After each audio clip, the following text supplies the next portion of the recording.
guys, it's Charlie. It is January the 25th, Monday. You know, a lot of people send me messages saying, you know, what can we do? What can we do? And it's a tough answer because you know as well as I do that your wishes fall on deaf ears.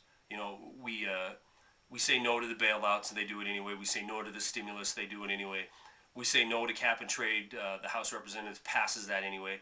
Healthcare is, has a chance of dying on the vine only because the voters in Massachusetts sent a very clear signal, which is you've gone too far. You've lost your minds. You need to stop this insanity. And they put a Republican in to a seat held by Ted Kennedy for nearly 40 years. So, you know, if you ask what can you do, I'm going to give you something to do. You know, a subscriber, A Toyota, sent me a message, and it's a email that the Denninger put out on the market ticker that he would like everybody to sign on to and forward it to your senator. Now, I'm going to attach this email. I implore you to read it, sign it, and forward it on.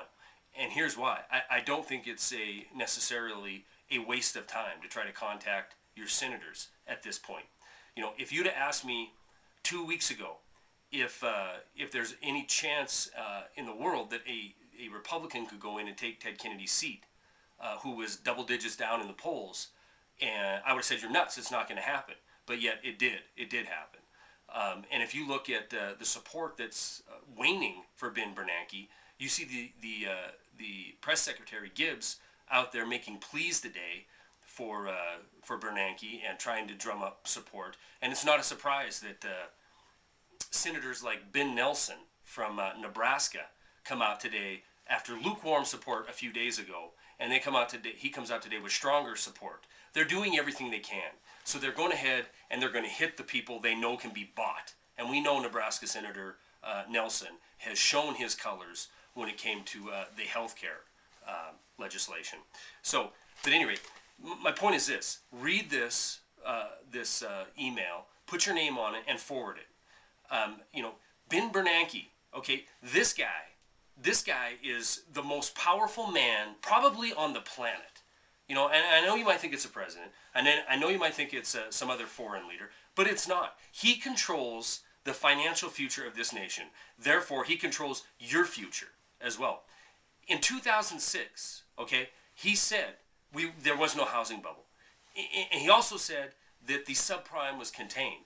He's been a cheerleader for one program after another that's going to miraculously rescue this economy from destruction. And all it has done is sink us further and further and further into debt, making whole the, in my opinion, criminal banksters who brought this destruction of our economy upon us, while pacifying the masses with, it's going to be okay, it's going to be okay.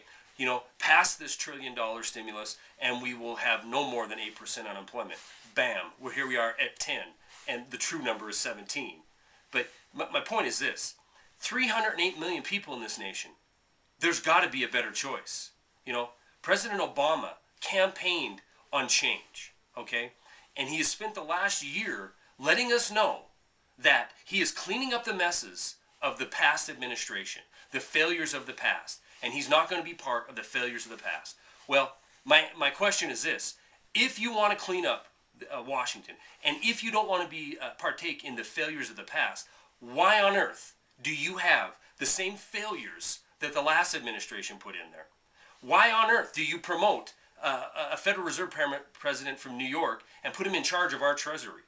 Why do you want the same leader of the Federal Reserve who didn't see this mess coming and now has put the American people on the hook for trillions upon trillions of dollars? You know, I have no faith in the words that come out of these politicians' mouth. But I do have faith in something, and that's that their love for power will not fail. It will not fail us. And if you let your senator know, who is up for re-election, that you will fight with everything you have, and you will not stop canvassing the telephones, going door to door for whoever runs against them, whoever is not for Bernanke, and let them know you're going to work till your fingers bleed in order to make sure they're not re-elected. If they confirm this nomination, it might just do some good. So I'm going to attach that email from Dininger, and I'm also going to attach a list of senators who are up for re-election in 2010. There's plenty of them. We got 30 senators who are coming up for re-election. If your senators fall into one of these states, call. Have your friends call. Have your family call. It's not, I've called several times. It's nothing big. They ask you where you live, what's your name, and what's your message. All you need to do is call them, give them your name, the area you live, and say, we do not want Bernanke as the Federal Reserve Chair again. Vote no on his nomination, and that's it. But please, if you ask what you can do, this is it. The State of the Union is in 2 days. Address is in 2 days. The plan is to have Bernanke's nomination wrapped up this week. So, please take these numbers down, make the calls, send this email to your senator. You'd be amazed what a couple thousand phone calls can do. Let these guys know. What happened in Massachusetts is virtually a political miracle. And if it can happen there, their seats are not safe. Anyway, that's all I got.